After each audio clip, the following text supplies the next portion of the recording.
एक समय की बात है। भगवान गौतम बुद्ध एक गांव में धर्म सभा को संबोधित कर रहे थे। लोग अपनी विभिन्न परेशानियों को लेकर उनके पास जाते और उसका हल लेकर खुशी खुशी वहां से लौटते। उसी गांव के सड़क के किनारे एक गरीब व्यक्ति बैठा रहता था। महात्मा बुद्ध के उपदेश शिविर में आने जाने वाले लोगों को बड़े ध्यान से देखता। उसे बड़ा आश्चर्य होता कि लोग अंदर तो बड़ी दुखी चेहरा लेकर जाते हैं, लेकिन जब वापस आते हैं तो बड़े खुश और प्रसन्न दिखाई देते हैं। उस गरीब को लगा क्यों ना वो भी अपनी समस्या को भगवान के समक्ष रखे। मन में यह विचार लिए वो भी महात्मा बुद्ध के पास पहुंचा। लोग पंक्तिबद्ध खड़े होकर अपनी समस्या को बता रहे थे।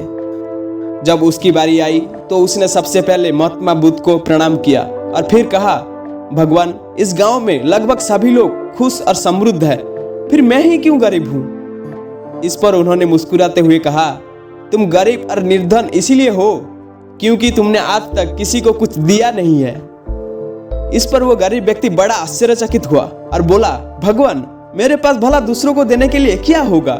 मेरे तो स्वयं का गुजारा बहुत मुश्किल से हो पाता है। लोगों से भीख मांगकर अपना पेट भरता हूँ। भगवान बुद्ध कुछ देर शांत रहे, फिर बोले, तुम बड़े अज्ञानी हो। औरों के साथ बांटने के लिए ईश्वर ने तुम्हें बहुत कुछ दिया है। मुस्कुराहट दी है जिससे तुम लोगों में आशा का संचार कर सकते हो। मुख दिया है ताकि लोगों से दो मीठे शब्द बोल सकते हो, उनकी प्रशंसा कर सकते हो। दो हाथ दिए हैं, लोगों की मदद कर सकते हो। ईश्वर ने जिसको ये तीन चीजें दी है वो कभी गरीब और निर्धन नहीं हो सकता। निर्धनता का विचार आदमी के मन में होता है, यह तो एक भ्रम है, इसे निकाल दो। कभी भी मन में निर्धन का भाव उत्पन्न ना होने दो, गरीबी अपने आप ही दूर हो जाएगी।